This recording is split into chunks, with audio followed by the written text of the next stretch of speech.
You are listening to the Lawyer Stories podcast with host Benny Gold. Lawyer Stories was founded in July 2017 on Instagram and is an expanding global network of lawyers and law students sharing their personal journeys to the noble profession of the practice of law. Join us on this podcast as we dig deeper into these stories and hear from lawyers and law students from around the world in all areas of the legal profession. Here at Lawyer Stories, we believe that every lawyer has a story. What's yours?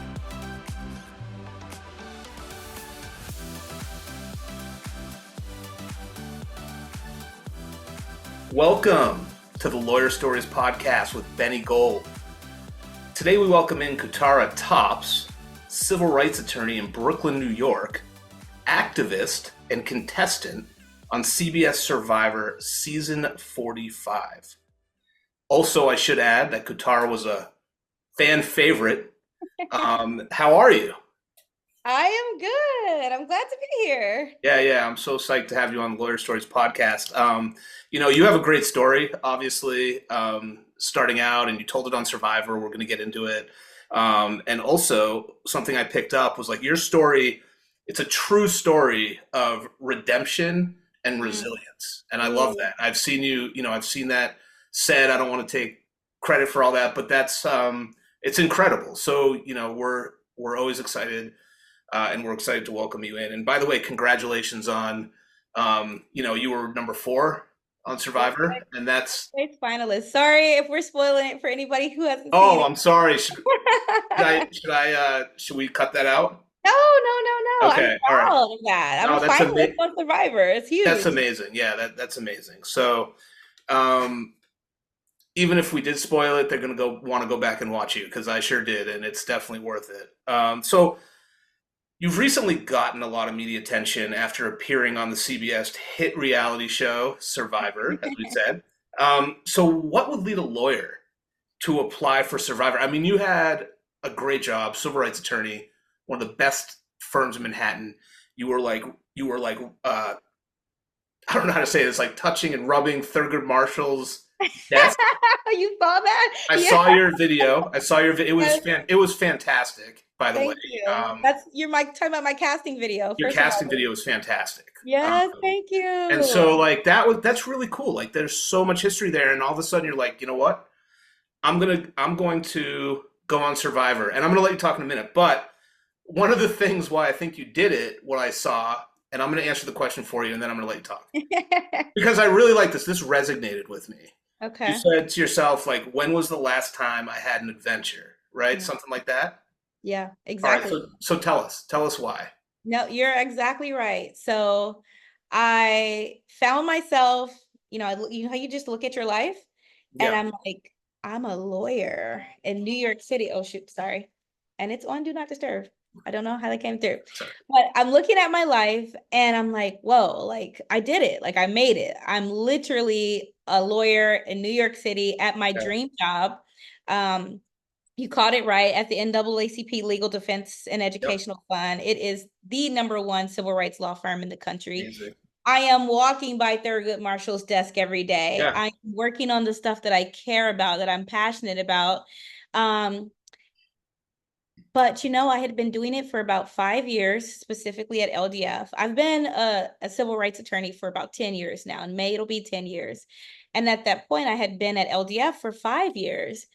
And I was just grinding. You know how you just get caught up in the, like, we're lawyers, we're working all the time. Yeah, hell yeah. You're just wore down, and I was just overworked. I felt very burdened out. The work that I do and my expertise is in systemic violence towards Black people and vulnerable communities. So every day I'm seeing, stories and examples of people harmed and their liberties taken away and trampled on. And I just was like, I need to get out this office.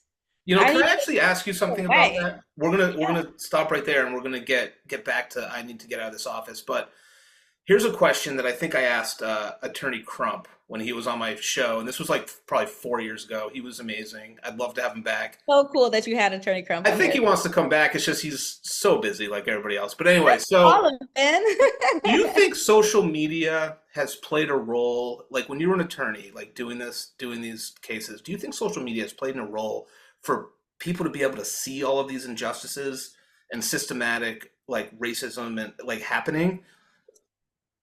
Yeah, it certainly has. I mean, the best part is, right, people share stuff now way more than they Right. ever have. So we're way more likely to see a video from somebody's cell phone of something happening Right. before you had to just rely on word of mouth. I mean, one of the cases that kind of made me say I need a break was I was one of the attorneys that presented all the information and the lead investigation on the George Floyd case. Oh, wow. Okay. And so that's the kind of work I do, right? George Floyd's case wouldn't have even been a thing if some young lady hadn't said, let me pull out my phone and start recording this. Right. And so absolutely, it's been great for social media for sharing, but in another sense, I think it's helped people be desensitized to the urgency and how Right. just how weighty the civil rights injustices are in our country. And so when you are doing that work like me, and that is what your day-to-day is like, you know, anytime any Black person in America is harmed or killed by police, that video comes to my desk. Wow. And that's just a lot to look at, a lot, you know what Oh I mean? And gosh. I was just like, I need to step away. Yeah. I need to get out this office. I'm spending 12, 16 hours staring at a computer screen and, you know, trying to write policies and write bills. And I just said, yes, technically you're at your dream job in your dream city doing your dream thing. But right now, does your heart feel excited? You know, when Right. was the Right. last time you had an adventure? When was the last Right. time you did something crazy and cool and random? And I just wanted to like slap my life with a little bit of wake up. And Right. then I was watching Survivor. Really. I did the thing that all normal lawyers do when we're burnt out and tired from work.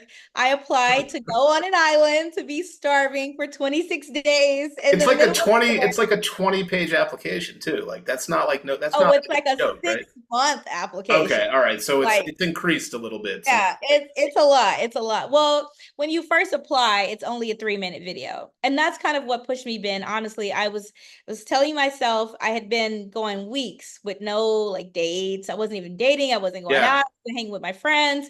And I was like, you got to mix this up. And I remember one night I was going out I literally had a date that night, oddly enough. And I was like, okay, well, at least I have a little makeup on. I look a little halfway decent. And I said, Survivor videos can only be 3 minutes. Okay. So if I put my phone up and I record it for 3 minutes and I take 2 takes, by the time I send it in, that's a total of what, 10 minutes? Yeah. And I said to myself, literally, I said, if you cannot spare 10 minutes for yourself, you are absolutely living life wrong. There is no way that I should be saying, here I am getting all my dreams, but I don't have 10 minutes to do something I want.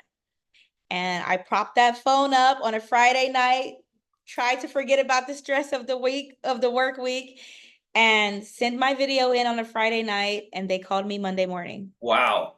Yeah. And you were like all alone in the firm. You were just like doing your thing. I mean, you were a natural. I think everybody should go back and look at your casting video. I mean, Really? Thank oh you yeah. so much. Oh That yeah. means a You were, lot. I mean, you were just like, oh, come with me. Even when you were like, oh, the shadow's bad over here. Let me go over here. I mean, you just like knew really how to play. Like it was really good. I mean, I was craving it. Like, I'm not even gonna lie. I was like, I Yeah, you literally liked said it. It to was Jeff, different. Yeah, and you liked it. It was like different. It was like something yeah. like sort of Well, Survivor has been my kind of like therapy show for a while. okay.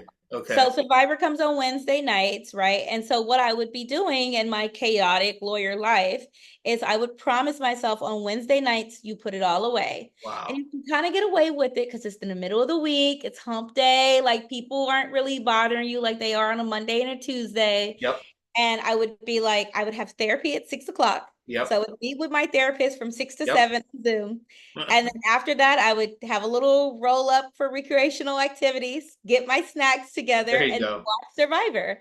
And so it's like by the end of the night, I'm like, I feel calm, I feel relaxed. I got to slip into another world, Yep. right? Survivor Right. is like an Right. alternative universe where there's no rules and all this stuff. Sure. And it's just really cool. So I was like, if you keep watching it to relax, just go freaking do it. Yeah, that's wow. Just do it. I mean, that's incredible. That's incredible. I mean, people like your caliber of a person, like I feel like they can just accomplish like anything that they really set their Oh, mind wow. to. Thank you. You know what I mean? And like that's definitely something that is very difficult to do. I mean, I used to want it like the show's about you, but I will say like when I was like 15 years, 20 years, probably 22 years younger. It's getting I, more and more yeah, further it's getting more and away. more. So I thought, do you remember the Real World MTV? Like Yep. I loved that show. Like I wanted to be on the Real World. I thought I could do it. I never applied or Yes. anything, but I you was know, like, why you did you you apply? you did it. Like that's amazing. And now you're just, you seem so happy about it. You know what I mean? Like It's one of the best decisions I ever made in my life. And I literally would say that to people. I'm like, it was my birthday too when I applied. So my birthday, September 3rd. I think I sent in my audition video September 12th. So mhm. it was like right around my birthday. I was in that very Virgo, reflect on your life. What are you gonna do this Yeah, year that's yeah. different? And Yeah, I'd say you accomplished, you know. by that September, I sent in the tape, and by the very next September is when I was on TV. Like Wow, okay. season aired September 27th I mean, they of got back to you over a weekend. That's yeah, incredible. Like they yeah, were they were looking at those tapes like all yeah. week. So Yeah. in the span of 1 year, I applied, got accepted, did all the casting, played the game, came back from the game, and then saw myself on TV. Yeah, that's Crazy. what was your I mean, you had like a big party when it aired and everything, Oh, obviously. of course. I had a Yeah. huge premiere party, a Yeah. bunch of friends. And the crazy thing is, I mean, as lame as this sounds, I'm sure you can relate. Most of my friends are lawyers. So Yeah. I had a big party full of all these lawyers. And then the very first episode of Survivor is me being like, I don't know any lawyers. What's it Yeah. like to be a Yeah. lawyer? That was crazy. The room went So crazy. So are we ready? Do you want to go back to your story a little bit? Is that so? I Yeah. wanted to start with that. We're going to go back to Survivor. I think it's Yes. an Yes. incredible, obviously incredible thing. Tell us a little bit about your life growing up. And I know you talked about it on Survivor. There was this very emotional moment. I think you were talking to Jake and somebody else, and you were like Yeah. telling the story. You're a St. Louis native, and why don't you tell us a little bit about that, and like growing up, and then what went on, like the fifth grade, that sort of thing. Yeah. So Survivor fulfilled so many things for me personally, as we just talked about. Like I was in this space of my life where I really needed adventure.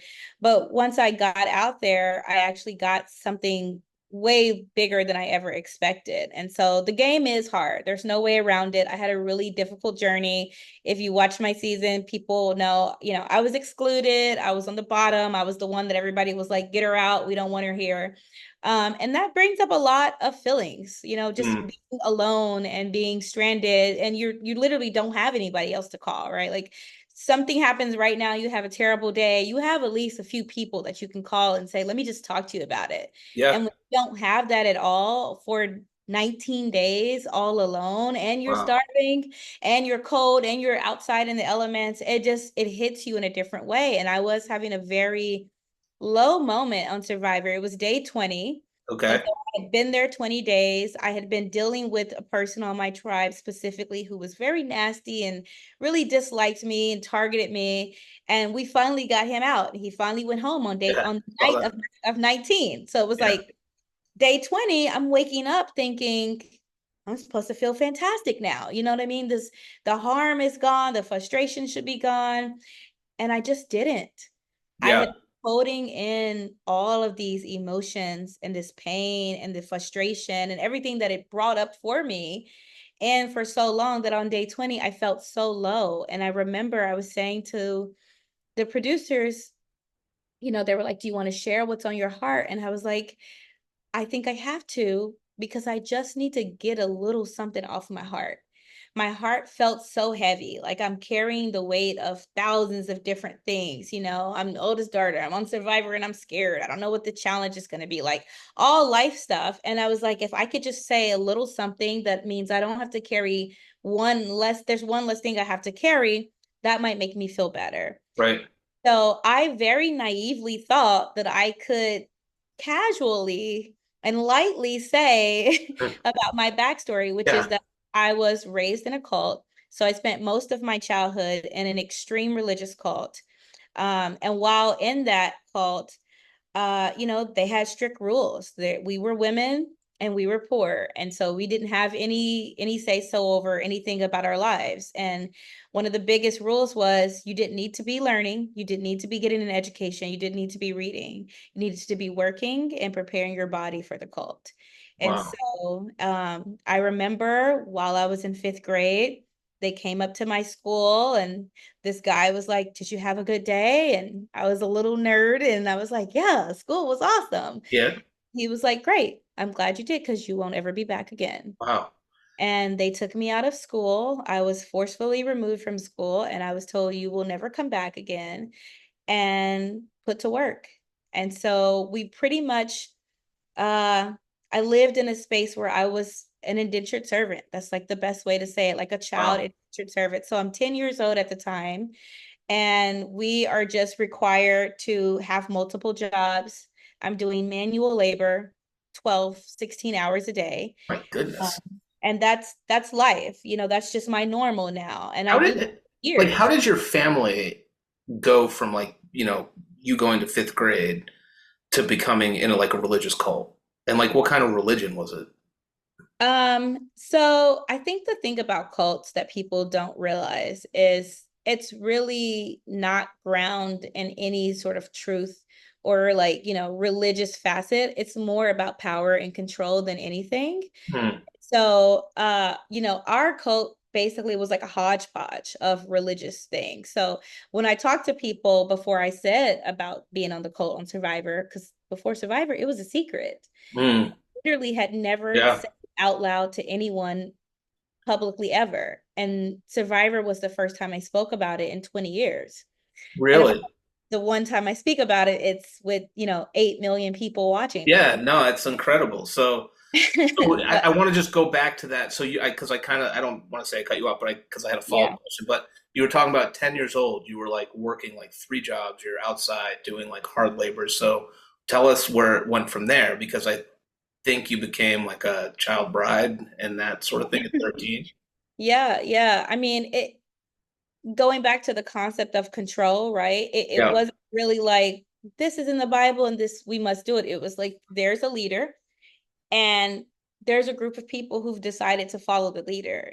That's as humans get, right? People who are low, people who need something to follow, something to believe in. And someone said, "I got you. I'll tell you this. And if you want to be saved, if you want to not burn forever in hell, like, here's the rules you need to follow." And unfortunately, my family and the adults that I was with, or who were in charge of taking care of me, believed everything the cult said. Hmm. So that manual labor, indentured servitude, I did that for years, Wow. from like 9 all the way till 13.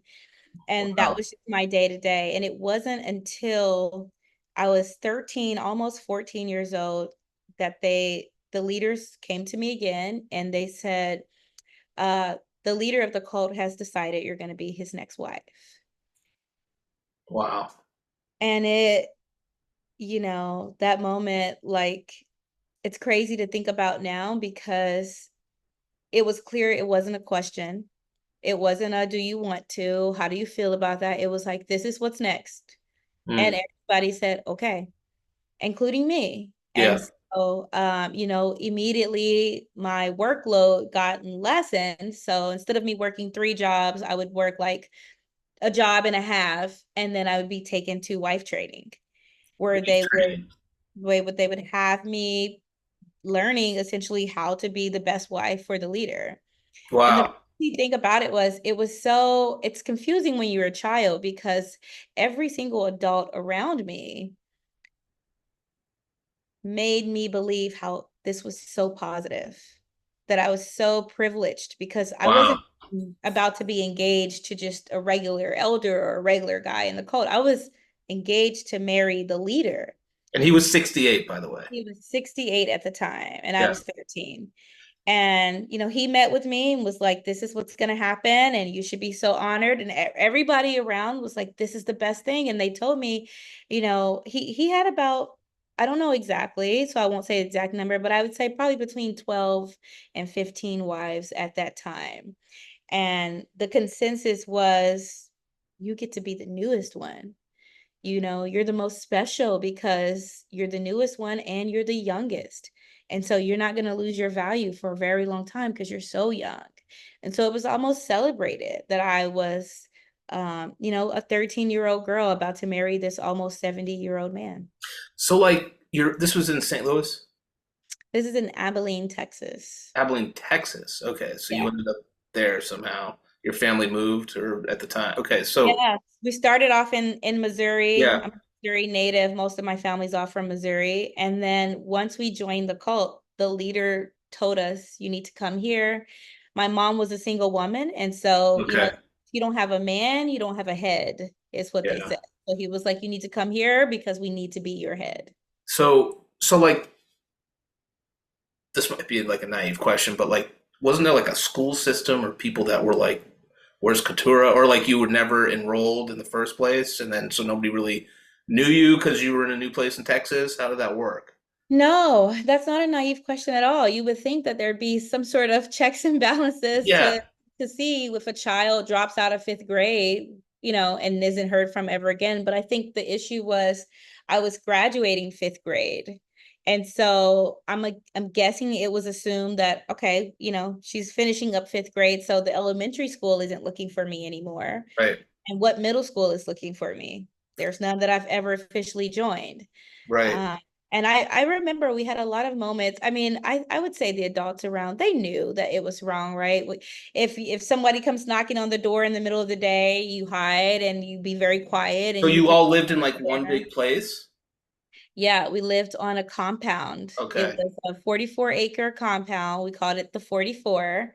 Okay. And that's where we all, that's where you had every single thing your world could need. That's what we were told. You have your doctor's office there, you have your grocery Really? store there, you have your everything because you're Wow. not allowed to leave to go to the world, like the Right. outside world, right? Anything outside of that space in that area that the cult owned was considered worldly and we weren't allowed to access it. So like what finally gave way and happened? Like after, you're 13, 14, like what, so how did that play out? Yeah. I feel like the universe has been watching out for me for a very long Good. time because, I was 14. I just turned 14. Everything was still the same. I was still engaged to the leader. We were doing wife trainings weekly. Like I was getting prepared for this to happen. And I think the only reason that he didn't marry me sooner is because the cult had a practice of marrying the girls once they got their period. Okay. So that's so that once you get married, you get pregnant. Um, and I just hadn't had a period yet. And so I Okay. hadn't gotten married yet. And I think one day I was casually at home because I would split my time between home with my family, my mom and my siblings, or in my other home, which was the leader's home. And that's where I would be to prepare to be his wife.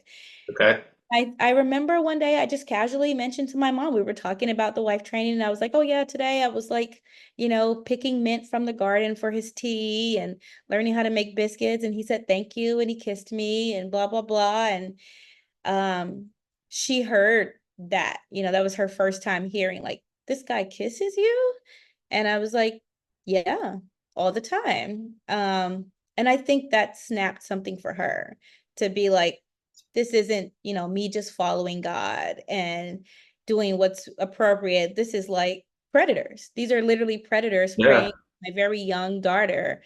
There's no circumstance ever where a 70-something-year-old man should be kissing a 13, 14-year-old girl. And luckily, I talk about this more in my backstory video that I'm about to put out on my YouTube channel. But luckily at the time, she kind of snapped and was like, we're leaving. And within a week, she made the arrangements to make sure we got out of there. So do you think she was very like vulnerable? It was you and how many siblings? Two siblings, so three of Okay. us total. Brothers, sisters. One So brother, one sister. so do you think like that's why you ended up there? She felt vulnerable, she needed the support, and so she followed this way, and then this all happened, and then so I guess I'm just really curious, like what happened to this guy? Well, nothing happened to the guy.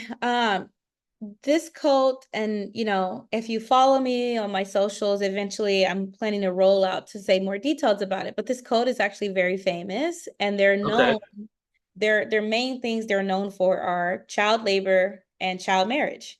Wow. And so I wasn't the only one that this was happening to. I just happened to be experiencing it as someone engaged to the leader. So my stuff was a little more high profile. But the cult leader was a former police officer, and he had the police department in his pocket, everyone around. I mean, there's Wow. countless investigations and attempts to raid this place, and they're usually never successful. We've had a few of the elders and the leaders get arrested and go to jail, but most of the time it's a charge and it doesn't stick. Wow. Okay. Yeah. And so when your mom said, okay, like enough is enough, like we're leaving, where did you go? Yeah, I mean that was one of the most confusing nights for me because I'm 14 and I've only known this place now for years, since I was like 9. Like, this is my home. These practices and these customs are my norm. And I just remember she woke us up in the middle of the night, because you cannot just leave the cult in the daylight. You cannot just walk away. It's not that kind of space. You risk your life if you do, Yeah.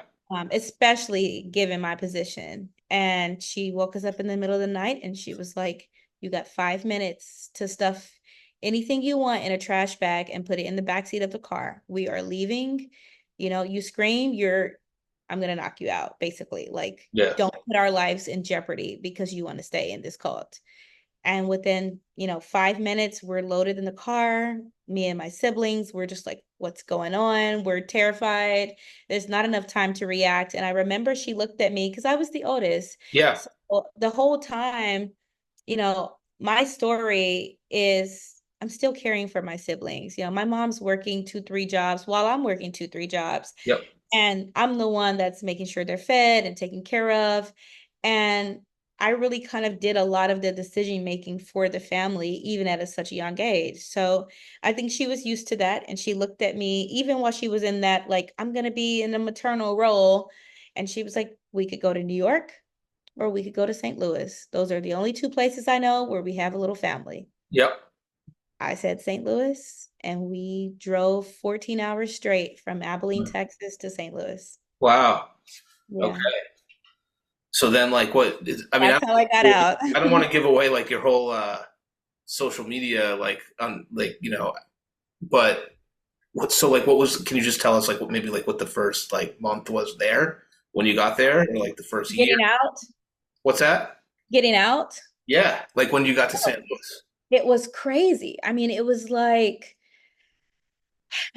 I say it felt like I was an immigrant coming to America. Wow. It Okay. was like I was a foreigner. I didn't know anything, right? Like, all of your fundamental developing years, I'm locked behind gated doors, Yep. quote compound. So I'm thinking like, oh, I get to simple things like I get to wear shirts that show my shoulders. I get to show my elbows. We weren't allowed to show our elbows in the code. I get to show Wow. my knees. We weren't allowed to wear anything that shows your knees. I'm like, oh, I get to eat what I want. I get to do, and so the conflicting feelings is being a 14-year-old girl who's like, this is the only word I know, and I've been taught this is God, this is correct, and we're leaving it. So I'm terrified of that. But on the other hand, I'm like, whoa, maybe I get freedom now. What would it feel like to not work every day? What would it feel like to not have someone having full control over my life, my body, my diet, like everything? And I'm not even gonna lie, Ben, I was excited. Like, Yeah. I was, Sure. oh my God, this is cool. And that first month was just so heartbreaking because I had such big expectations of this world, right? I was like, oh man, we're finally out though. We get Yeah. to Yeah. Yeah. do everything. And then it was like, oh, but I'm Black Oh. and I'm a woman Mm. and I'm poor and I'm gay. Yeah. And this world doesn't care about those things. This isn't a space where I'm actually going to get freedom. You thought you were going to get freedom. You thought it was going to be this magical place that you'd been excluded from for so long. And then you get out here and we drove straight to a predominantly Black, poor neighborhood. My mom has nothing at this point. We just got trash bags of clothes and kids, and she's starting Right. over.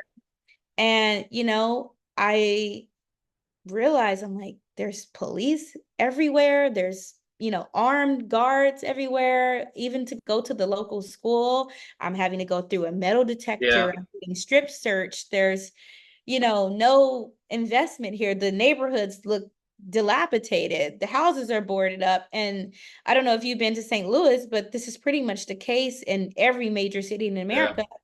You have these really impoverished neighborhoods of color, and then like 10 minutes down the road, like you could drive 10 minutes and it's Yeah. like, oh, and Yeah. I oh, that's the world I was imagining, Yeah. Right. Right. when I was getting out of this cult. And in my 14-year-old girl mind, which admittedly was very naive, but also had the benefit of having just complete a blank slot. Like, I had Yeah. no basis.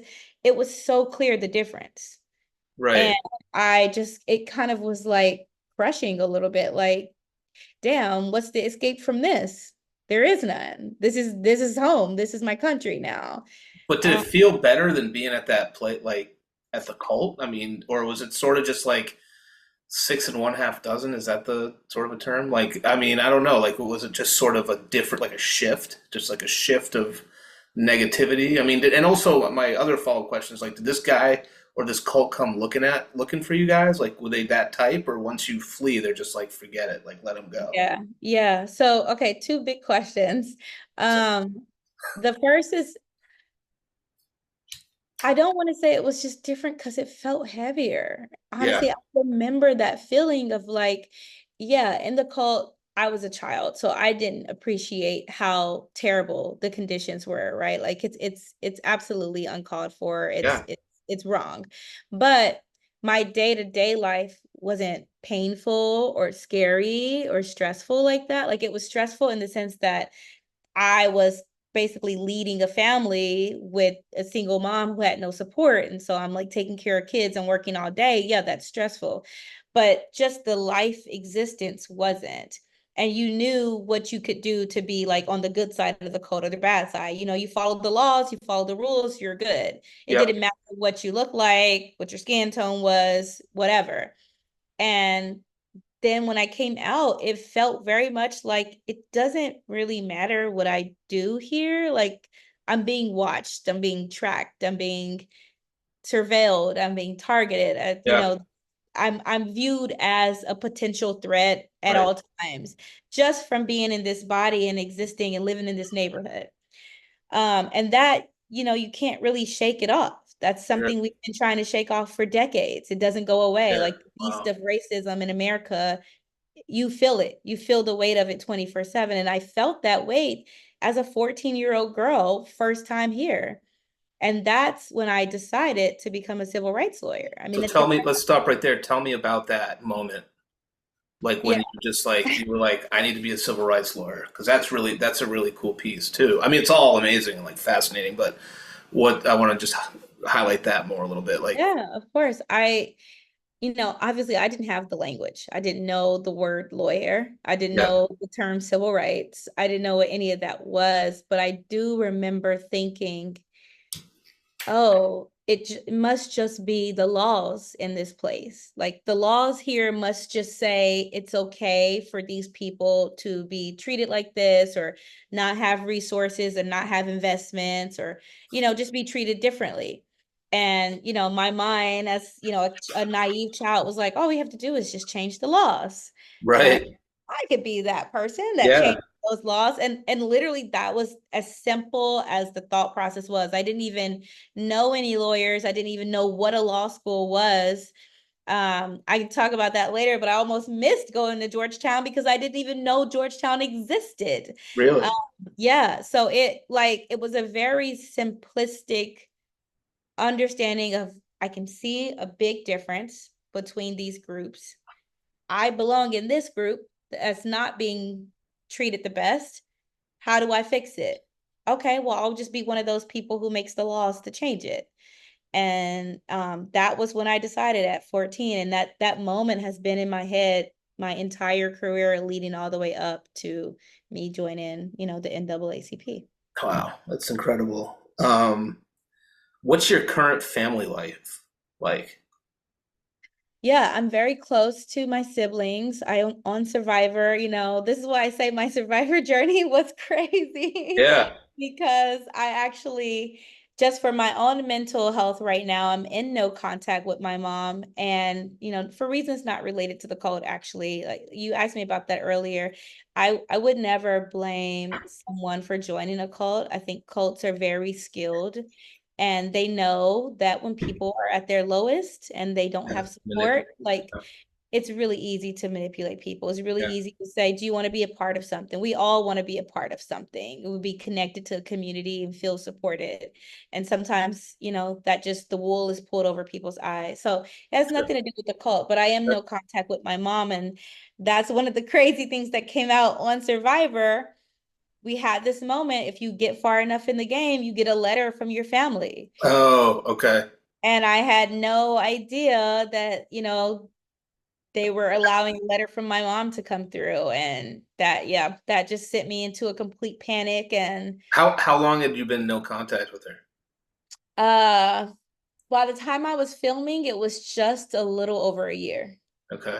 So All still right. very new. Wow. Okay. Yeah, still very, Was very it like new. a good letter? I didn't see that piece of it. Was like the letter like was it positive? Was it like, Oh, it was hey, they made CBS extremely made me do positive. this? Like what was like CBS forced me. No, no, yeah. no. CBS did not force her, and I want to say no shade to CBS because No, no, not at you all. never know.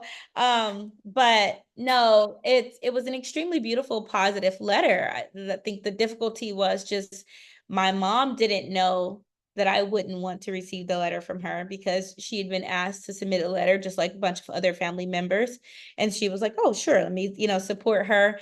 And it doesn't really matter if you're no contact with the parent or a family member, right? Anybody who goes no contact with somebody who's their family, it's a reason. And so it didn't really Yeah. matter that it was so positive. It just, you got to remember, I'm like at my lowest in Survivor, like literally haven't eaten a meal for weeks. Yeah, you probably thought you were Still, like hallucinating or something. Like you see yeah, this like letter and you're like, it was crazy. It was the first time in my life that I had a panic attack.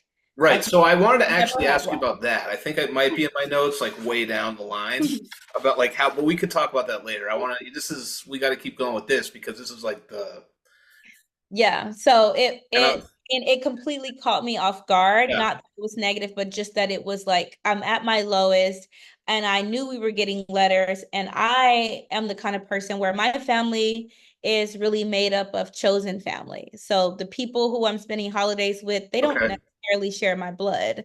These are people who I'm like, you are my family that's though. great. That's how it I is sometimes. yeah, Yeah. I firmly believe in that. So, dealing with everything on Survivor, I'm like, okay, great. I'm about to get letters from my best friends and, my chosen Yeah. family Yeah. people. And I'm like, I need this. Great. Yeah. Like, give me some encouragement. I'm ripping open the letters and then it's your mom. Yeah. And my whole system went into shock. Right. Wow. That had to be something, huh? You Um, what know, did it say? I mean, was it like, "Hi, dear"? Like, I wanted an adventure. yeah. Okay. So, like, what was contained? I mean, I'll have to find that out myself. I think. Yeah, you gotta watch the All season, right. Ben. You I'll gotta do watch my the best. whole Look, I did the season. best I could. All right. All right. So, how do you get through like losing a lot of your childhood and like, you still come out ahead on a famous reality show, and you're advocating as a lawyer for like things that you believe in? Like, how do you get through that um, type of ordeal, trauma? Yeah. I think, and I'm just realizing this right now, I think I didn't know it was trauma. Okay. I didn't label it as trauma. I didn't Sure. see it that way. It was just boom, new set of cards. What are you going to do? And when I'm telling you, when I was looking around and I'm 14, and that moment I decided I'm going to become a lawyer, I knew that I wanted to become a lawyer primarily for the people around me who I Yeah. wanted to support and help. But I also had been living and running a household that had no money and kids and stress. And Wow. I was the person opening the cabinet being like, can I mix flour with water? How can I make something out of nothing? Yeah. was like, I am so determined to never have that lifestyle. Yeah. Yeah. And so I put blinders on and I was like, run. And it didn't feel like I'm going to high school, I'm going to college. It was Yeah. like Yeah. you run or you have this other door that you already know is hell, you know? Right. And that's how I did it. I started high school. So when we say the first month out, right? Like the first thing that happens when I'm back in the world now is where's this 14-year-old girl gonna go to school? Right. And everybody's like, you gotta go to school. And I'm like, school? I haven't been to school in almost 5 years. And I remember my mom was at the school, like principal or counselor's office or whatever it was, and was saying, hey, I have these kids, they need to be enrolled. And they were like, well, where are their school records? Yeah. Wow. We had none. And they were like, well, what's the last level of grade that they completed? Nobody really knew at that point because it was so long ago. We hadn't been in Yeah. school forever. And they literally looked at me and said, she's 14. That sounds about right for high school. Put her in high school. Okay. So I went from having a fifth grade education to being dropped directly in high school. Wow. 2 weeks after Crazy. leaving a cult. Was it like, what was that like? Terrifying.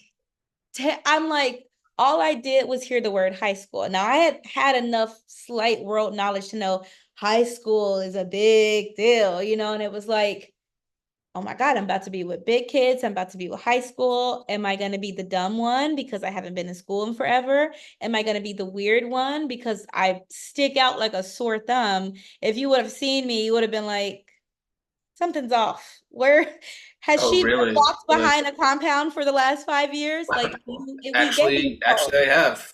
Yeah. Yeah, yeah, exactly. And I'm like, yeah, sounds good. Sounds Yeah. about right. Everything in Wow. the world is new to me. I'm like, oh, people are eating this. I never get to eat this. People are doing that. Like, right? Like, and it's high school. Kids are flirting and Yeah. dating and kissing and touching. And I'm like, I was just about to marry a 68-year-old man. Like, Wow. literally, my whole life was being planned to spend the rest of my life with him. Wow. So it was like culture shock to the thousandth degree. And I just remember being like, you got to be social. You got to be cool. And this is really why I wanted to talk about Survivor first, because I feel like I was playing Survivor all these years. Wow. Okay. I'm dropped into this random environment that I know nothing about. And I'm like, the only way to survive here is to connect with people, to figure it out. Like, you got to figure out what to do. And it was like Wow. being dropped into a new set, here are new characters, here are new players, here are new rules. Can you figure it out? Can you Yeah. navigate it? And I did. I actually was quite social. I was a cheerleader. I ran track. I was on the yearbook Really? yearbook group. Like, I was excited about life. I hadn't been able to live it. And I was in everything. So I was the kid that I didn't fit into any group like specifically, but all Yeah. the liked me, like Wow. the nerds, the weird kids, like everybody was like, And that was like sort of after an initial shock of like, wow, I'm here. oh yeah, the That's shock, amazing. the shock never wore off. Like, And it what was about the schoolwork? Were you just like, yeah, geometry, whatever? I know that. Like, how did that? no, the schoolwork is like another reason why I'm so committed to being a civil rights lawyer, because I was terrified myself that I wouldn't be able to keep up with everybody. These are high school students. Yeah. And so many of the kids in my school were reading at a fifth grade level. Okay. All right. I was reading and being able to do math at better levels than a lot of the kids in high school Yep. because of the education system that they'd been in.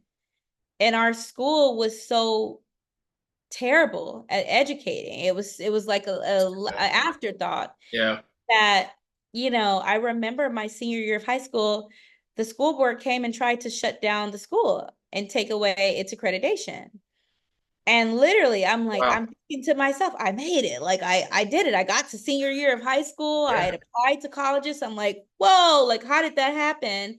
And then, all these officials come in and they tell us we're going to shut down the school and take its accreditation, which means the last 4 years of high school you've had basically aren't existing. Ooh. It's as if it never happened.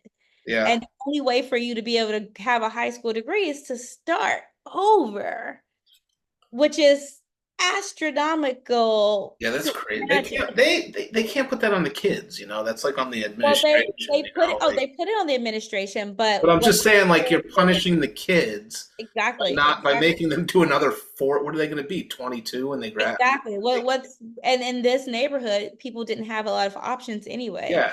And so the school, the only reason I know about these conversations is our teachers brought in all the high achieving kids. And I was one of them to show to the school board, please don't do this. These kids have worked hard. They've got college admissions. We had to bring our college admission letters. And it was so demeaning because we're basically saying to these group of people, please give us an opportunity to have a future. Please believe that we are, intelligent enough to go forward. And we did Wow. all that, and it didn't really matter. I could see it on their face. And the only thing that pushed them is one of our teachers said, let's be honest. If you tell these kids that they have to start school all over again, half of them will be dead in a year. Wow. Yeah. And then they let us have it. Wow. And that's how I graduated high school. That's so. Tell us. I don't want to skip over undergrad, but no, that's. I mean, I don't even know what to say after that. That's like I know. I I feel like know. I'm It's watching a movie. crazy. I feel like I'm watching a movie right now. Like I haven't watched a That's why I'm movie. writing the book. It's I've yeah, been that's hearing right. too You're many writing a people tell book. me Tell I need us to write the book. tell us about what the book's about and what it's going to be called, and like I hope I can get an autographed copy. That's really all I want. But Or, you yeah, can.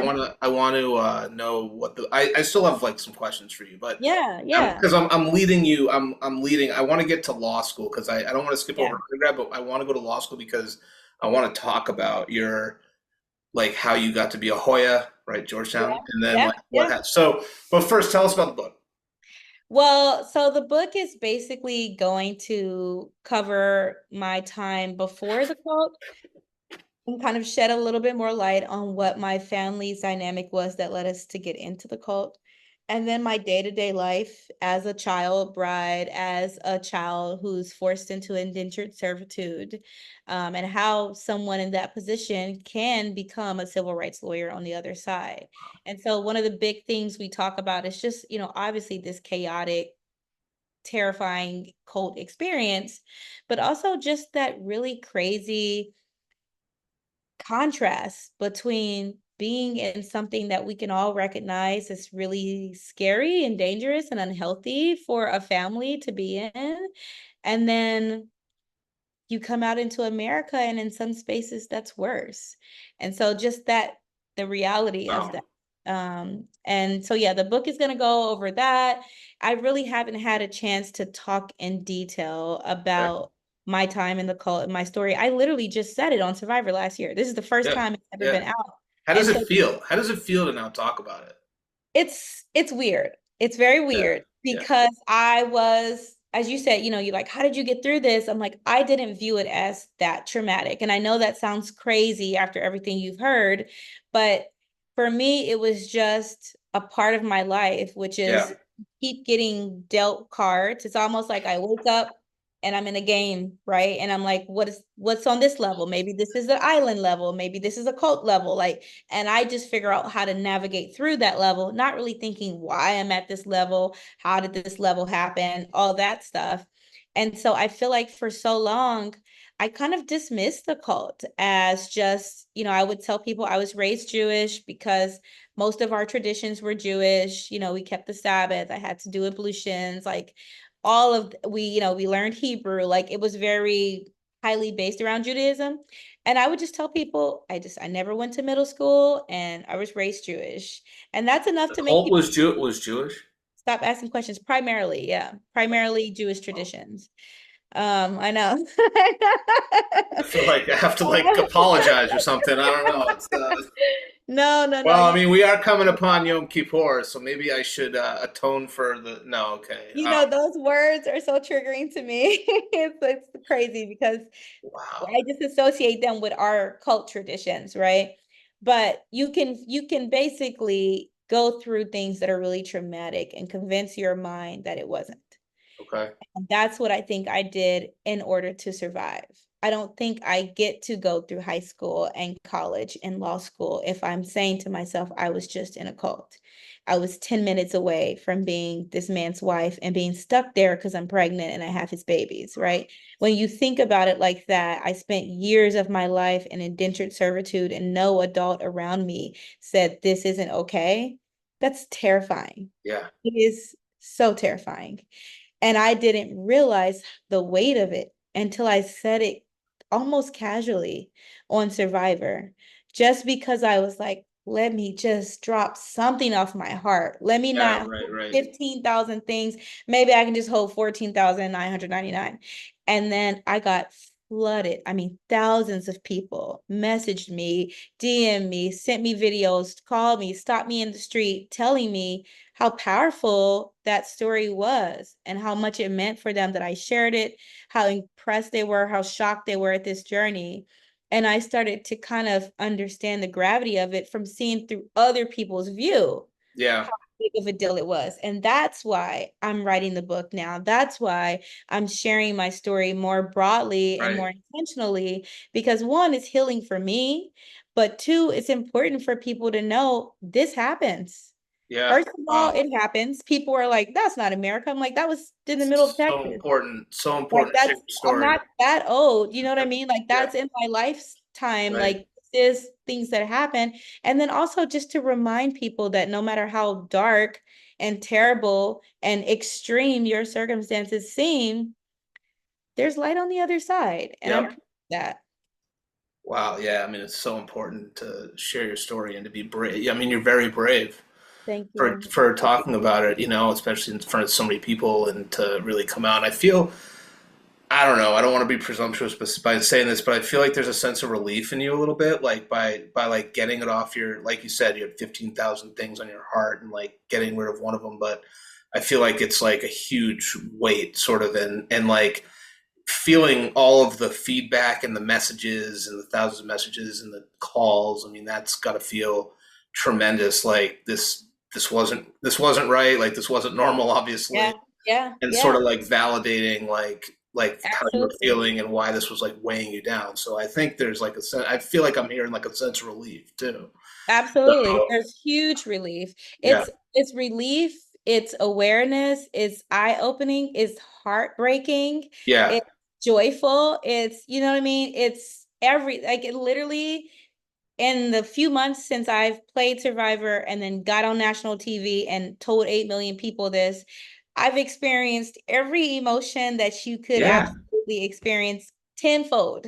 Like each one, times 10. And I embraced that process because I think the fact that I went 20 years without talking about it, Well, that was numb to it at some spots. And I was this, yeah, yeah. I mean, was this something? And maybe this is another naive question. I apologize, but okay, is you can this ask. something you thought about like every day? Like you'd be in your office at some point, you'd be like, oh, like that was fucked up, or whatever. Excuse my language. Or that was like, that. Wow, I wish I could talk about that with somebody, or like I really need to unload, or was it just something that like would cross your mind, like how often or what? I don't know. Yeah, it's not an everyday thing, Okay. especially because my life is so Yeah.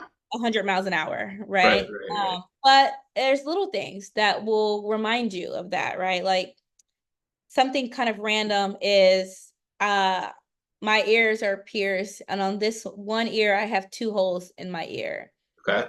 Like sometimes I'll put on earrings and I'll accidentally put it in the second hole instead of the first one, and it'll just remind me of the cult because when I was in the cult, they would put you against a door frame and jab a wooden needle through your ear to pin you to the door frame as a symbol of reminding you that you are the property of the cult. How are these people not in trouble, by the way? Like what? Like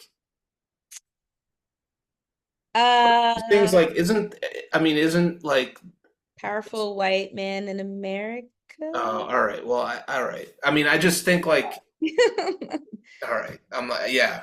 I mean, I'm just thinking Well, if it like makes you those type feel of any better. crimes are like there's no statute of limitation against like certain crimes, right? Like against minors. If Yeah, I mean, unless it didn't go that far or whatever, but it just seems to me that there'd be something like to like go into the house and like break it up or whatever, you know? Yeah, there's been many attempts by outside law enforcement to raid Okay. gates to come in. There's been many attempts to indict the elders. Like there, all of that has happened. You know, the cult is pretty famously, as I said, Okay.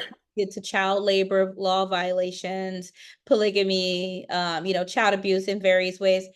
But It's it obviously not that doesn't easy as I'm it trying, doesn't you know? primarily stick. Yeah. Yeah. I will say one thing. I know that one of our elders who I remember knowing personally was actually arrested, and then I think he served a little bit of jail time because his young daughter was being sexually assaulted. And then also, you're not allowed to leave, so you can't go to the hospital if you're sick or something. So a lot of kids were dying. Women would be dying, giving birth. Kids would be dying if they get sick because you can't go to the hospital ever. So, Yeah. the natural remedies only work for so long. Right. Um, but the leader of this cult just died just like a few years ago, and it made news, and that's how I found out about it. It was like in the news, and it This was all, guy that you're like the okay. yeah, yeah. Um, okay. So, To make you feel, maybe a little bit better. well, I mean, this whole it's mind blowing. It really is. So, and thank you again, like while we go on for sharing all this. Thank you for being a space to receive it. I appreciate that. You have my number now too, you know. So, Katurah, tell us about like the path to Georgetown. Obviously, an Yeah. amazing school, DC. Like, I don't know. I just think it's like that's pretty incredible. It was so cool. Okay, you will not believe this story. Probably not. But I think that's my theme. I don't know. After all these other stories, I might try me. Right, right. So basically, I get through high school, I go through college, go straight right afterwards, and I'm working three jobs in college, supporting myself, just being like, don't forget you Where got to was it? What I can't remember college where you were St. at. Louis University. What's that? St. Louis University. Okay, St. So Louis. I'm still in St. Louis. I Right. go right after high school. Okay. Um, and I work my butt off in college. Basically, at the end of college, I am exhausted because Mhm. I've done you got to be as smart as everybody else in high school and in college now. So that's 8 years of that. And I was like, I need a break. I need a break.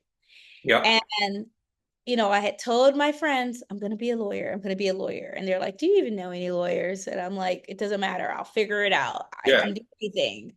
And I was like, how do I have money, but also give myself a break? Because when I go Right. to law school, I want to be, fresh and ready to go. Right now, I'm coming off of 8 years of three jobs and, trying to juggle school, majors, life, all that. And I'm exhausted. So I took a position teaching English in France. And so I went to France for a year. It was just a 1 year position. I promise this leads to Georgetown. It was Okay. just a 1 year Wow. position, and you get to be an English teacher. The only requirement was a native English speaker. I'm like, cool, bet. And then I you can love that. I yeah. freaking love that, by the way. I'm like I'm trying to be living. I had loved French. It was one of my majors in college. I did it in high school. So it was something I cared about. And Okay. I was like, I get to speak French. I'll be another country. I'll breathe for that year. It's a 1 year contract. And then I'll come back to America and go to law school. And I was like, okay, how do I figure out how to prepare for the LSATs? So I sold my car. I had a little raggedy little 1997 Ford Escort. And I sold my Really? car Okay. for $2,000 so I could purchase a prep class for the LSATs. And the Okay. LSAT Yeah. classes were online, they were virtual, and it was from 6 p.m. to midnight in Ugh. America. Okay. But in Oh, so France, wait, you're getting up. So six. So you're doing it from 12 to 6. 12 a.m. to 6 a.m. Ah, brutal. So I am in France trying to have my year of take a breath before you go to Yeah, hard law and then you school. go. Okay, go ahead. And I'm studying Yeah, for the LSAT from midnight till 6 a.m. And I'm like, I had no money, so I'm like, you spent all your money selling your car to get this prep course. You better not freaking miss the instructions because you're tired. So I'm doing that. And I take the LSAT in Paris and have a heart Was it attack. virtual? It wasn't virtual back then, was it?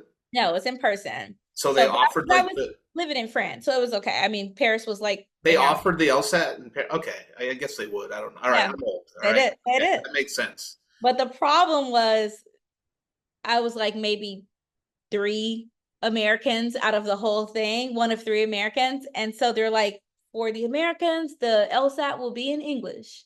And for everybody else, it's going to be in French, of course. And they give me the freaking French LSAT. And No, I'm like, my French is great for living, but please it's don't not tell me you took it. logic game Don't French. tell me you took the French LSAT.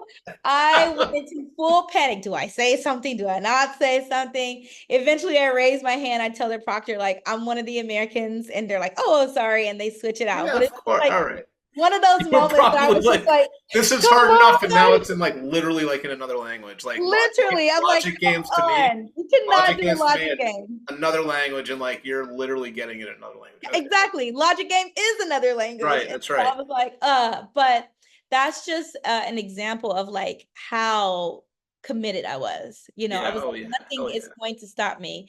And so once I did my LSAT, I met this girl. She was an American girl, and she come from a like pretty affluent family, white girl from America, and we just connected so well. And I was like, guess what? I'm American and I want to go to law school next year. I'm going to start applying. And she was like, I'm going to law school. And I was like, oh my God, that's awesome. And I'm like, oh, your family has lawyers in it. You know lawyers. So Where did I'm, you meet her in France? Was she at the yeah, LSAT or somewhere? she was doing the same program. She was teaching Oh, she was teaching. Okay. All right. teaching English Did in she take? France. Was she in like the same room as you taking the LSAT too? No, no, no. We just Okay. met All right. like, All right. when you travel abroad and you're in your Yeah. 20s, Yeah. All right. it's like hostel thing and expat party And and like grabbing coffee at the cafe, yeah, with a yeah. Like, croissant or oh, something. where are you all from? Kind of That's what vibe. they get. All right. And so we connected and I'm like, oh, she's, affluent. She knows lawyers. She knows, she sure as hell didn't grow up in a cult and don't know any lawyers like me. So Yeah. I'm asking her and she was like, I'll tell you my dream law school. And I was like, ooh, good. What is it? And she was like, this is the best law school. And I've always wanted to go. And if I could get in this law school, I would be the happiest lawyer ever. And I was like, okay, what is it? And she said, American University, which is Okay. in DC. Right. And so I just took her word for it. I just assumed that meant this was the Harvard of all law schools. Right. And I applied to American with her. Oddly enough, I got in and she didn't. But I was like, okay, I'm going to American. And I literally got accepted to American, was Googling like what's in DC because I'm like, okay, I'm about to move to DC now. And I kept seeing things that said law schools with an S. And I was like, there's more than one law school in Okay. DC.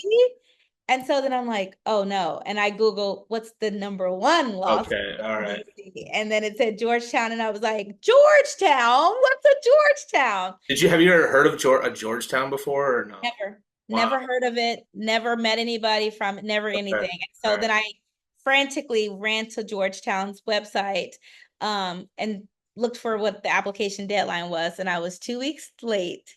Okay. And I was like, One more year in France. Let's go. right, literally, like all while I'm in France. This is all happening in France. And so then I'm like, okay, well, maybe this is a sign. Let me go to American. She said it was amazing. By this time, I'm becoming more understanding of the world and like I'm Googling Mhm. stuff and learning things. And I told myself if I do well at American the first year, then I would treat myself to apply to Georgetown. And, Okay. I was top 15% of my Wow. school class at American on the law review, Wow. every accolade that you want to make as a law Yeah. student. Yeah. I made it and was just about to apply to Georgetown, started panicking again, thinking about the cult, thinking about I don't have the basic underlying, education that everybody Imposter else has. syndrome, right? Imposter syndrome Yeah. hitting. And I remember one of my professors who he was my contracts professor, actually.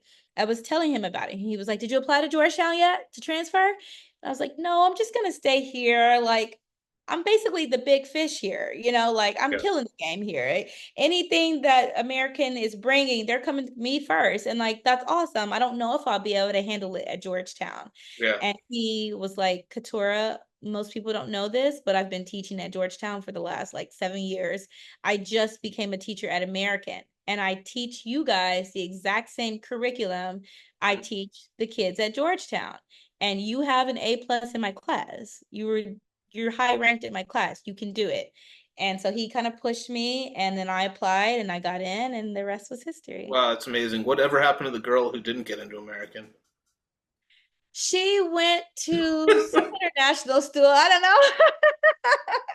But she's a happy, healthy lawyer. All I right, think good. she's Okay, an all right, all right. ICC or something. She's So, good. no, that's incredible. Wow. Okay. So, Yeah. sometimes it takes like a walk of fate, like meeting a professor, and like, Yeah. my uncle had the same thing in that one of the last episodes, 198, where he saw a professor that encouraged him. That's nice. It must have been nice for you guys. Yeah, it's So like yeah, these are critical. Like literally, I almost didn't go. I mean, yeah, let me yeah, just be clear. Like, I love my time at American. American's an yeah, exceptional of school, course, for sure. like a Yeah. top school. I love it. I love the people there. Almost, a little bit more salt of the earth energy than Yep. Georgetown. But I just was so in this survival mindset that I have to be the top and the best, that I didn't want to be in the space where I hadn't tried to get to the number one school in the So how country. was it? Like, how was your experience there at Georgetown? Georgetown, amazing. Yeah. Amazing. I mean, I was a transfer student, right? So I got there my second year. And like 2L, you're busy as hell, Were you able you're to get on the law review or anything like that, or no? I made the top law review. Wow. Yeah, I was an editor at the law review. I did all the clinics, got a federal clerkship while I was still working there, started working with the Innocence Project while I was there. So it was really the space where I was first able to start really practicing and doing the work that I knew I wanted to ultimately do. Wow. All right. That's amazing. Like Am I that's too long-winded, Ben? no, you're not. No, that's not my reaction. I'm sorry. That's just kind of like you're no, that's just your caliber. It's really incredible. So I think you're doing some amazing things. So um I'm actually looking at this like long question that I have written from Okay. somebody Okay. that says, after reaching the traditional lawyer successes, graduating from Georgetown Law, you can tell I didn't write. Okay, a federal clerkship and working at a top NYC corporate law firm. What made you completely change your career to focus on civil rights, and what is some of the work you've done as a policy counsel at the NAACP Legal Defense? That's a mouthful, I know. It's a long question. So basically what you're saying is what made me switch from being a corporate lawyer to a civil rights lawyer. I think so. So you did corporate out of law school. Did you do the big law role and like you Yeah. were doing Yep. that? So then what kind of you were doing like what business transact? What I don't know what you guys do with big law firms. All I really know about the big law firms, which if I was ever made it to one, which there was like really no chance because You didn't probably not wired for that.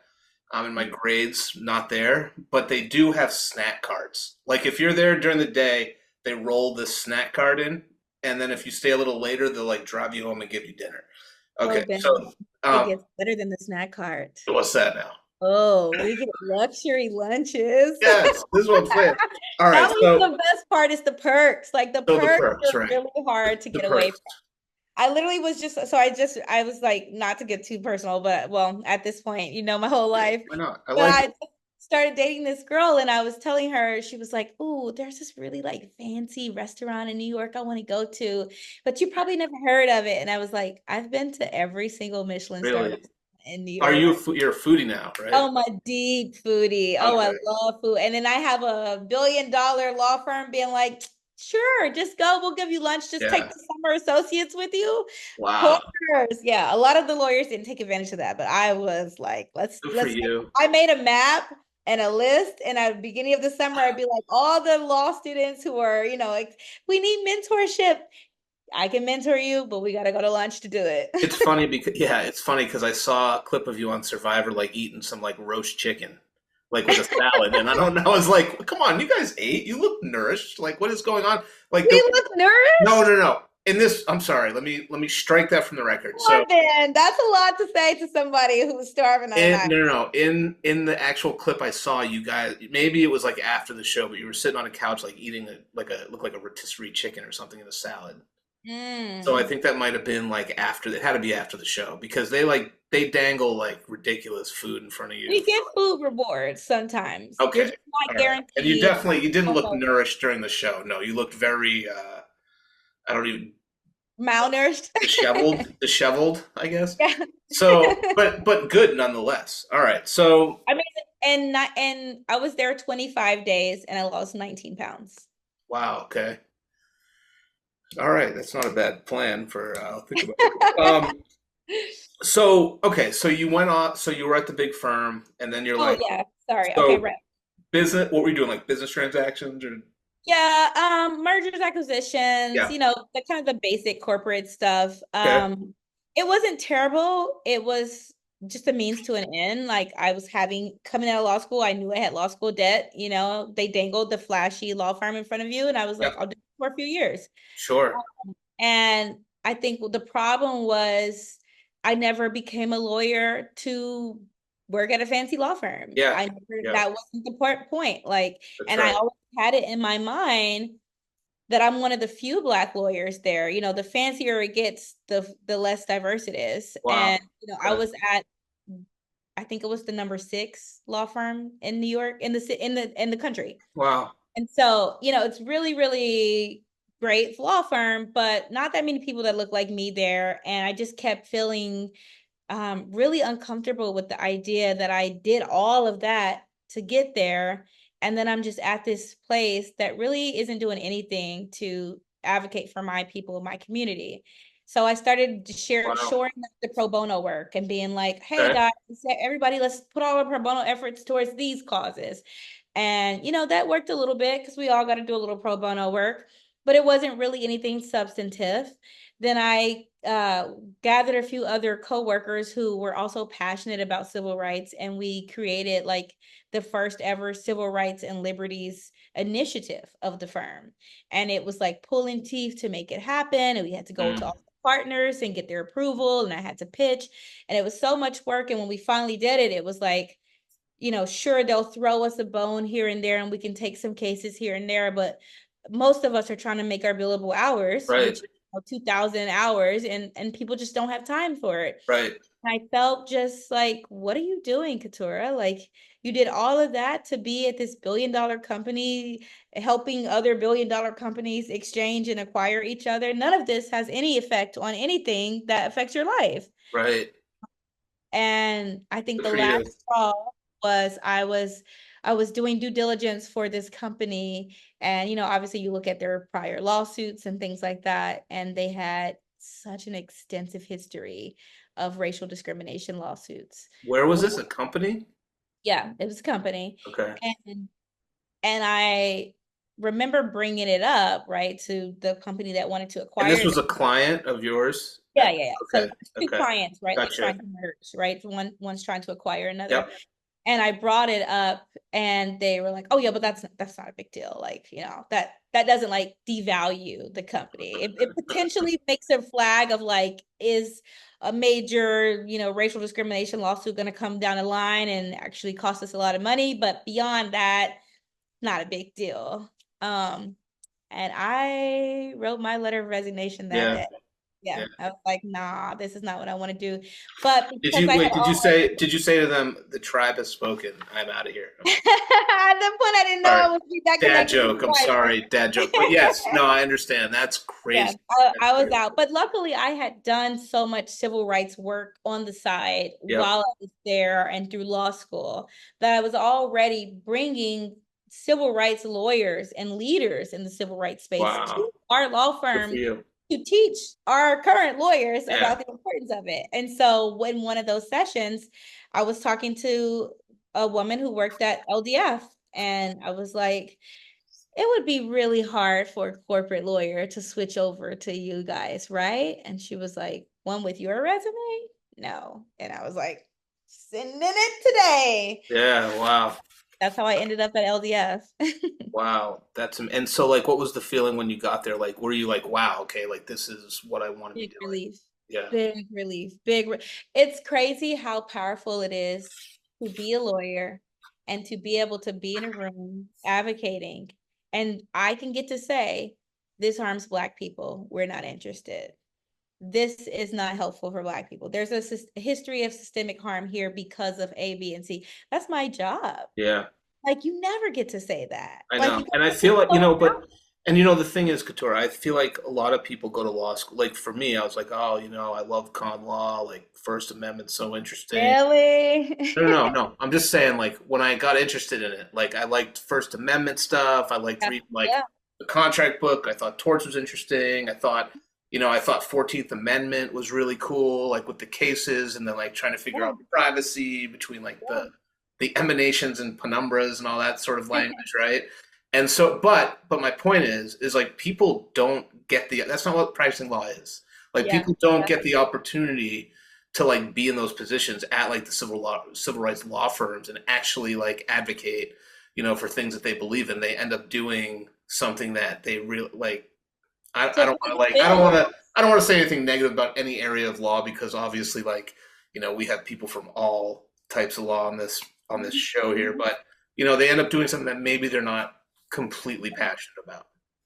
I think it's common, right? It's to pay the bills. And I know a Yeah. lot of my colleagues and friends who had the plan of, I'm going to do big law for a few years and then I'm going to get out. And then they got stuck in it, right? It's hard you're getting money all the time. It's very flashy. If you're, a great lawyer, you can pretty much know how to navigate it pretty easily. It's very tempting. I understand how people get caught in it a lot. Yeah.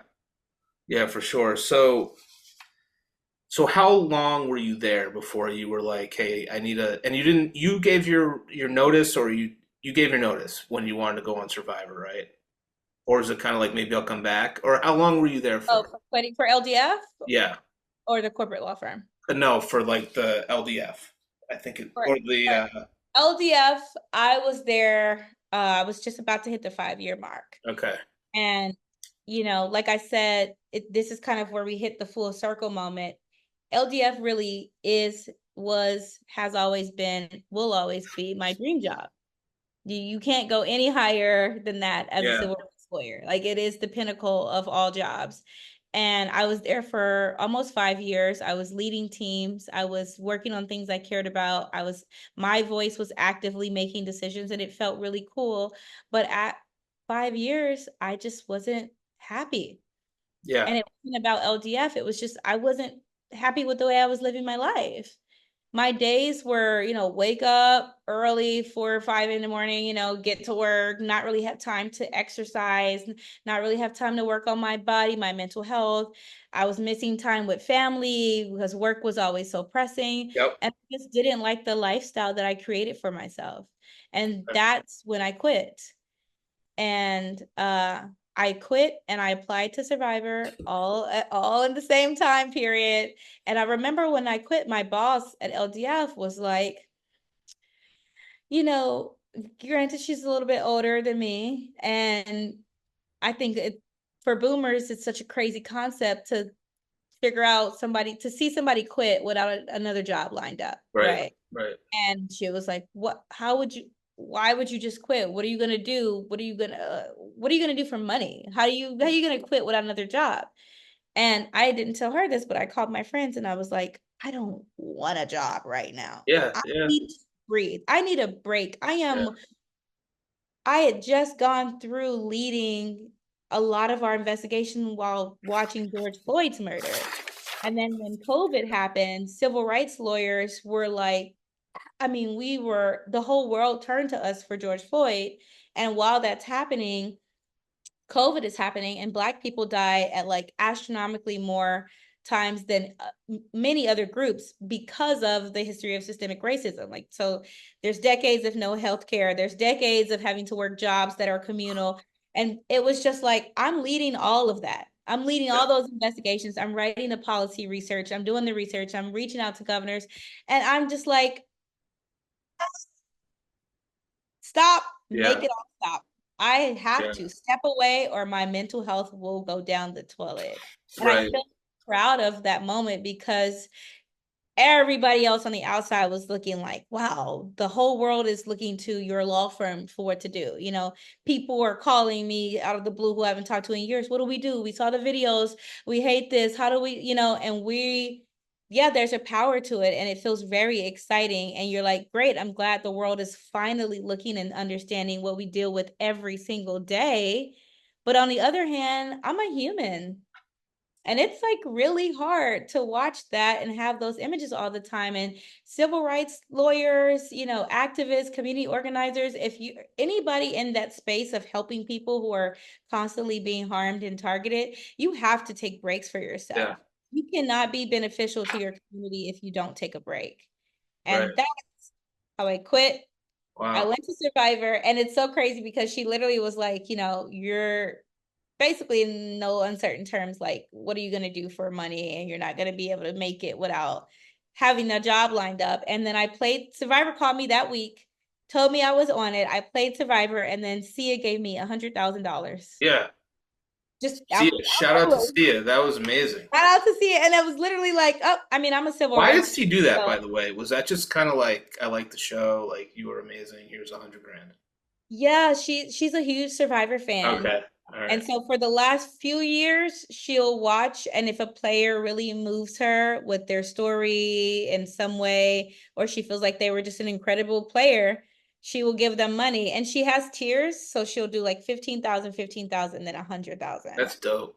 I Yeah. got the 100,000, and after me, she said, "I'm not giving anybody else any more money." So I was Really? On your like, show or ever again?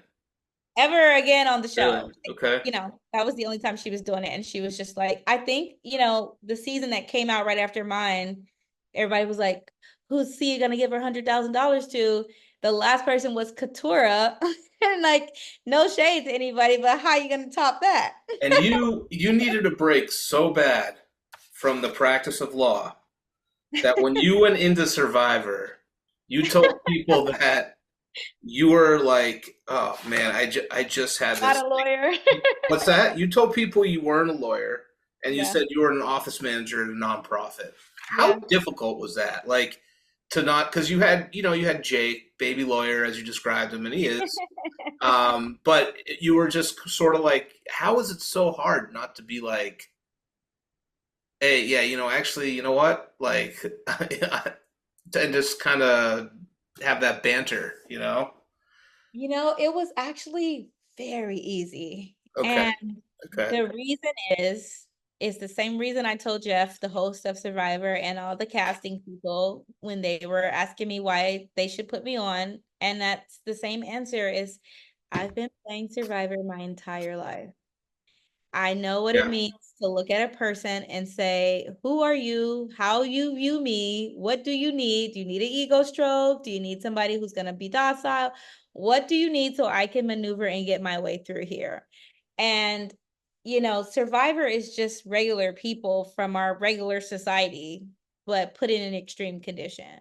And I know that with this body, this face, this identity, it's not going to be really hard for people to not think I'm a lawyer, right? It's only 2% of all lawyers in America are Black women anyway. Wow. Okay. So it's not even common that a lawyer looks like this.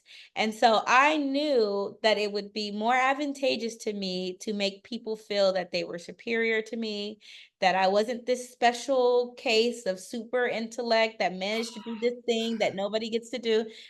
I'm just a regular small town girl. And I'd be like, I'm from Missouri, Got to you be know? kind of fun. Yeah. And I was like, I'm just a small town girl. Yeah. That Yeah. and then we get people like Jake, who bless his heart, are very excited to say, aha, I'm a lawyer, and like Jake's really cool and sweet. And I love Jake. He's Yeah. awesome. Seems like a nice guy. Shout out to Jake. Yeah, shout out to Jake. But it worked. Jake is like example number one of like, and it worked. And also, like I said, I was a manager at a nonprofit because I've been working at a nonprofit for the last Yeah. 5 years. So it was like I just talked about everything I do at my job without the legal context. Okay. All right. So I was going to ask, what was the toughest thing about being on the show? Ooh. About the competition? Okay, there's like two things. There's two sides. And the next question is a panic attack. So I don't know if it was that. We don't even have to go there. Okay. Because Okay, no, I would say on a little bit of a lighter note, the hardest part of Survivor is just the unknown.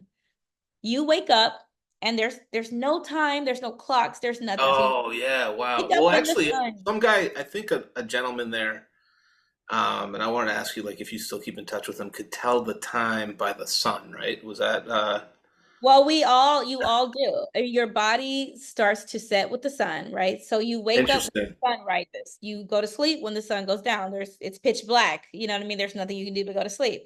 So you get used to the sun rising, and what That's so interesting. it's so cool, right? It's like, Yeah. imagine I was just like 2 weeks ago being like, I'm so stressed out. I'm staring at my laptop all day. I'm in this office. And then bam, I'm like on an island. Like I wake up when the sun comes Well, you up. know what's so interesting about that is like when my first year of law school, I remember going to the grocery store, and I know this podcast is about you, but here's a little quick example. So like I remember going to the grocery store and being like, okay, it's 3 o'clock, it's like 11 in the morning. If I want to Mhm. get this memo done, like I need to start this thing by 1 and I'll be done by 11 tonight. You know, Mhm. because it was like that, like I learned that like time was just so important.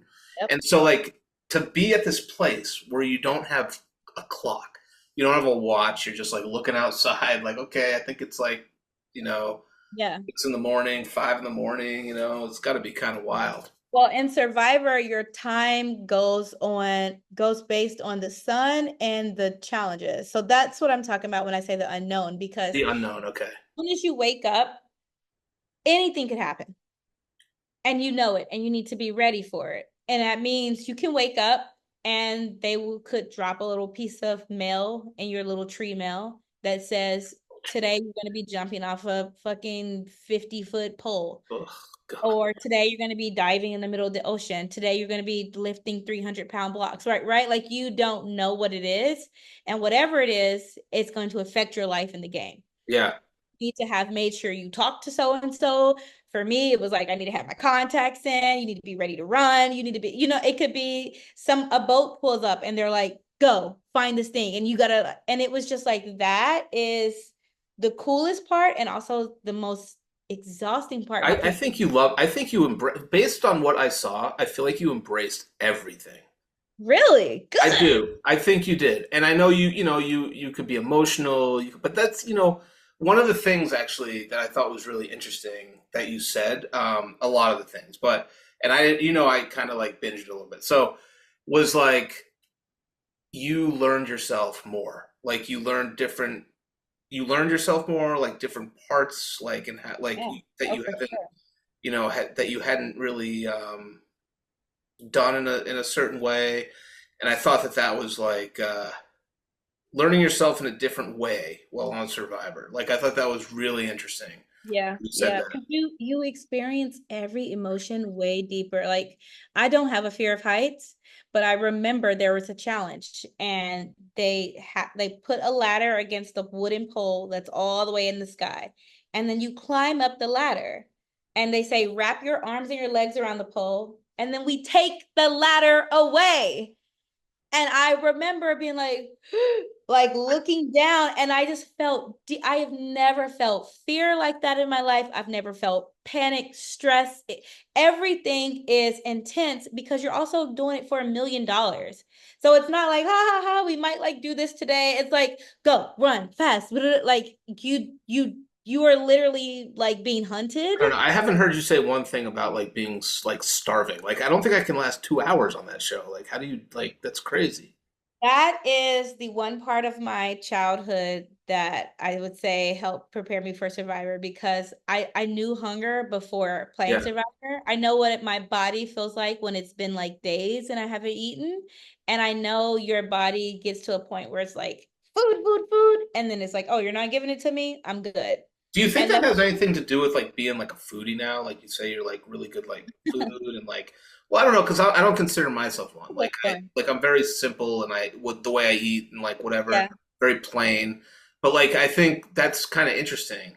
You know what I mean? Like I don't think it's what is the reason behind me being a foodie because I've always loved food. I just haven't had access to it. right. But I do know that it comes out like when I go grocery shopping and I fill up my fridge, I just stare at it in admiration. I'm like, damn, look Oh, at that's the cool. full fridge. And That's I cool.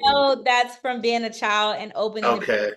times and it's That's empty. not, and by foodie I mean like fancy like meals and fancy like places. That's Oh no, I'm not a fancy oh, because so like by girl. foodie I feel like people are talking about really going to like well you were saying Michelin star restaurants. So I was talking about like Yeah, best no, let like me be clear. food. I love good, delicious food. It Okay. could be the burger at Okay. the grill Okay. behind the thing, or it could be Okay. the Michelin star, whatever it is, I want Okay. both. All right. Got you. Yeah. So I just love good. My definition was probably off, honestly. I eat saltine crackers. So, all right, we were talking about Survivor again a little bit.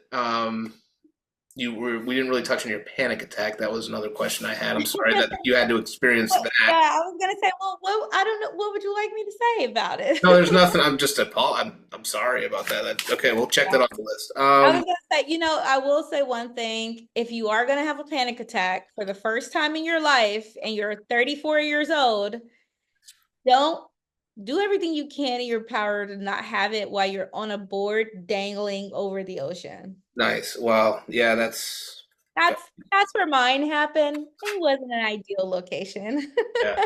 Wow. Can't even imagine what like physical symptoms and everything you've. I mean, Oh yeah, my body yeah. just froze up. Jeff was literally the host. He was like, "Why are you crying?" I was like, "I don't know, but I can't move my body." And I'm literally saying like, "Arm, move," and it won't move. And so it's one of the scariest things you could That ever. guy's been doing it for 45 seasons, right? Like he's got it made. He He must go knows back into like no, let everything. me what's that? He knows everything about He every. goes back into his trailer. He's probably got like every type of like soda or drink he wants. He's probably got a popcorn machine. Well, actually, where Trailer. does he fit? House. I think he has a home Okay, on so the island. he's got like a huge cabin. He's probably got like I mean he just comes out like he's and by the way, oh, here's a question about Survivor I had. Yeah. I watched one of the like the elimination things where the tribe has spoken. Did they like let you guys bathe before those? Like what's the deal? Like no, Hey. I'm just saying you guys look like really like a little more like polished, right? Like did you Oh, like clean up or something before like the no? there's no cleanup. There's no shower. I mean, you could go in the ocean and No, wash no, no. off. But I feel like you guys look a little more dressed up, like when they do the So when you see eliminations. it in the challenge, we get two outfits for the whole time you're out Okay, there. And one is your challenge outfit that you're running through the mud and getting dirty in. okay, And the other one is like a little more casual. So a lot of times we'll wear the challenge outfit and then it's wet or dirty or gross or ripped from the challenge and you put on a different outfit for the tribal. So maybe that's okay. what you're So thinking. But that's no, there's probably what it no is. bathing unless you just get in the ocean. Maybe not bathing, but you guys looked a little more cleaned up, like towards the. Yeah. So I was just wondering. All right, that's cool. So, what other projects are you working on, Katurah, that we should come out and see? Tell us again about your book. The biggest thing is the book. I'm super Okay. excited about it. So it's coming out. We're thinking around mid-year to end of the year next year. Okay. So, Do you have we a have a title yet, or no? little bit of time. You Not don't that have I'm to ready say to it. share You don't. yet. Yeah, What's not that I'm that? ready to share yet. Okay. All right. Yeah, but it is intense. Okay. I give that warning, but it's very detailed and a lot of it is going through the eyes of a young girl and kind of everything that I was experiencing at that time. And I always say about my story overall, it's gonna have some dark, scary moments, but I promise there's light at the end, and I'm proof of that. Like You are. there is joy at the end. It's not a pity story, it's not a sad story. It's a story of redemption, it's a Mhm. story of resilience, and it's just a testament and reminder to all of us that I'm just a human and we all are too. We can really do anything. So, did we leave So anything look out? out Go for the ahead. book. Yeah, I was gonna say, look out for the book and follow Oh, me on social media on yes, Instagram. definitely. I'm at Haute Couture, HAUTEKATUR, and then Katurah Topps on everything else. I am working on releasing a YouTube series where I talk about the backstory, talk about moments of being trapped and how I navigated that and got out of it. So I think it's going to be really insightful and helpful to a lot of people. That's amazing. What's the HAUTE, by the way? Oh, Couture. Oh, Haute Couture. That's my Instagram. I know, but what is that? You know, if something is high fashion or like high quality, you say it's haute couture. You ever Oh, heard okay. that? I Like would not have picked if up on you that. were Okay. in Paris or something, you would say haute Gotcha. couture. Okay, that's what it was. It just That's literally okay. means like high fashion, and haute couture just haute couture, like So it did we was leave anything out today that there. you want to, any advice or anything that we left out today for the Lawyer Stories community? Like, I want to make sure we covered everything that you wanted to cover. And of course, we could always do another, No, I episode feel when the like, book comes out. But yeah, I would love that. Oh, that'd be awesome. I feel that we covered a lot. we did. Um, We did. And my message is exactly what I was just saying. It's really I'm sharing my story because I learned firsthand how helpful it is for people. And I know what it feels like to be stuck or trapped or in a situation that feels impossible on literally every level. Like I've done that as the child in the cult. I've done it as the child bride. I've done it as the successful lawyer who was tired of the way she was living at her big Yeah. law firm. I've done it on all the levels.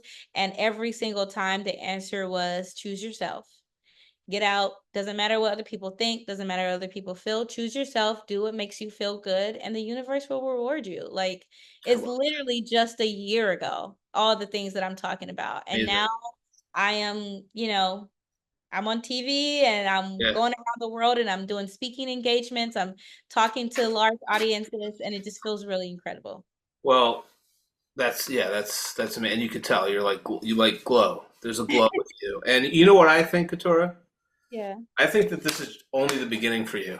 I think we're going to see I think we're going to see a lot of good things for you to give to the world. I believe that strongly. I think you have a lot of good things to give to the world, and we're very excited to have you on the podcast and to have you like in our community, so to speak. And now that Yeah. we've connected, and like I'm looking forward to meeting you in Boston, and hopefully you make it and all that sort of thing. And I mean, hopefully I make well, it. I'm well, on the fire. I mean, you know what? Like, I'm looking forward to it. When it's Of course, I'm Boston, looking October forward to 28th. it. The podcast won't release by then, but we're hoping that it's going to be a good time. But like I said, I think this is just the beginning for you. I think like you have a lot to give, a lot of stories to share, a lot of things in your life to recount, helping people, and I'm looking forward to it. So we're going to Thank be following you. you. And I hope so. Manifest it. I will good. say what's one cool thing that's been happening is I've been getting more and more speaking engagements. And so I've just Yep. been speaking at universities and law schools and all Yep. around. And it's really incredible to see like in person helping people. It's different than Yeah. you see on TV and people message you and stuff like that. But now I see rooms full of people standing up and telling me how much my story means to them. So that's Yeah, really it's so important to share your stories. So, Katura, thank you so much. Survivor season 45. woo woo. Thanks for being here. Stay right there. Everybody else, thanks for tuning in wherever you are in the world today. Enjoy yourselves. Cheers.